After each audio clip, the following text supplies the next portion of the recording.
centre du ciel. Il tourne un peu sur lui-même. Il descend, il s'approche. Maintenant, l'Allah distingue bien son corps, sa tête, ses ailes, aux rémiges écartées. C'est un épervier qui cherche sa proie et qui glisse sur les courants du vent, silencieusement, comme une ombre. On n'est pas dans le sud de l'Algérie, on n'est pas sur les bords de la Seine. Le désert a quelque chose à la fois de fascinant et d'angoissant. Et l'angoisse, c'est quand on arrive au niveau du Rio del Oro et qu'on n'a plus d'essence, par exemple. Donc il faut se poser. Et là, on est guetté par les habitants de la région. En fait, c'est des habitants nomades. Donc c'est difficile aussi à cerner. Et il peut arriver des aventures tout à fait désagréables. Et la plupart du temps, les aviateurs qui étaient pris là-bas, eh bien, étaient libérés contre rançon, dans le meilleur des cas. Je peux vous raconter l'histoire d'un autre aventurier qui s'appelait Nouls au XIXe siècle. Et lui, il avait été largué par un bateau sur la côte du Rio del Oro.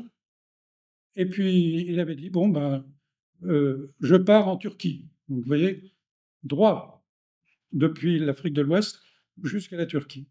Bon, il n'a pas fait quelques kilomètres qu'il a été intercepté, plongé dans le sable jusqu'au cou. Et, eh bien, il s'en est sorti.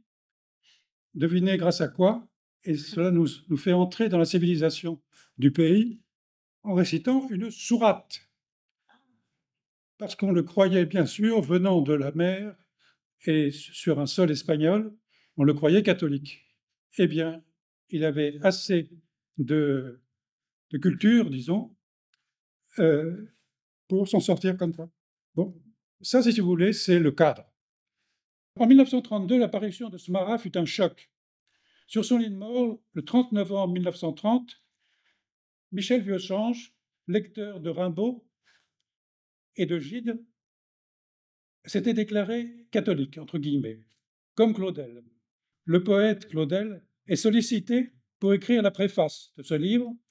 Sommé d'élucider le mystère de cette destinée dont la première moitié dure 26 ans, la seconde 2 mois et demi, Paul Claudel compare Vieuxchange à Saint François, à Christophe Colomb, à Rimbaud.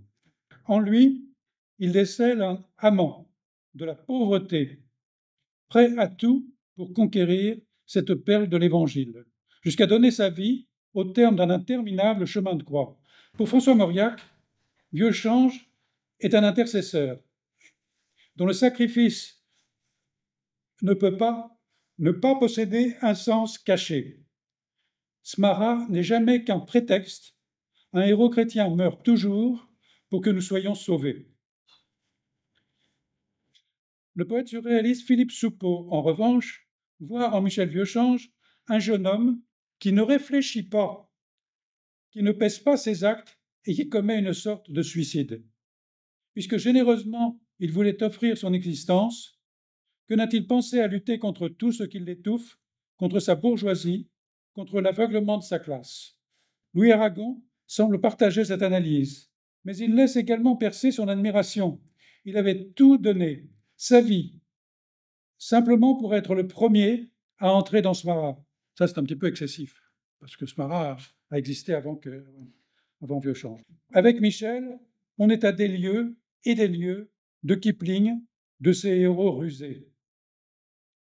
De façon significative, c'est Jean Genet qui avance l'interprétation la plus radicale. Michel Vieuxchange n'a pas voulu fuir, mais aller là pour savoir peut-être assouvir une espérance, mais sa randonnée est une œuvre d'art, et l'œuvre d'art n'est pas une fuite. Considérons donc Vieuxchange en tant qu'artiste et artiste de génie. Il vise Smara, qui est cette ville mythique au milieu du désert, et ils partent, mais ils n'y arrivent pas. Donc ils font demi-tour, ils reviennent au point de départ, et puis après moult tractations, ils repartent. Et la deuxième étape est la bonne, mais ils arriveront à Smara quelques heures, le temps juste de découvrir la ville, et encore, et ils repartent. de manière tellement précipitée que le retour, que l'arrivée sera un calvaire. Maintenant, le dernier passage que je vais vous lire, c'est la mort de Mahalaïnine. Et il meurt, somme toute, là où est mort Michel Vieuxchange. Donc au sud du Maroc, pas loin, très loin de Marrakech, Michel Vieuxchange est mort à Tiznit. Oui, Et je vois oui, aussi. c'est le même. Bon. Donc, il y a une similitude de destinée entre les deux hommes, Relié par ce marin. reliés par ce marin. Voilà. Ils ont le même regard, le même courage, ils partagent le silence interminable du ciel, du vent et du désert. Regardez les peintures d'Étienne Dinet, on se dit qu'on a affaire à une population joyeuse. Mais c'est ça qui devient extrêmement contradictoire, c'est que nous parle de population apaisée, de population joyeuse, de population porteuse d'une espèce d'espoir transcendantal, alors que dans le cas de Michel Vieuxsange, on le voit entouré de populations hostiles, de tribus qui se battent, de personnages assoiffés de rançon, et on a vraiment du mal dans tout ce qui l'entoure. Comment? Parce qu'il est européen. François ne pense pas que j'ai été très vite, C'est pour ça, mais quand même, j'ai fait des raccourcis énormes. merci.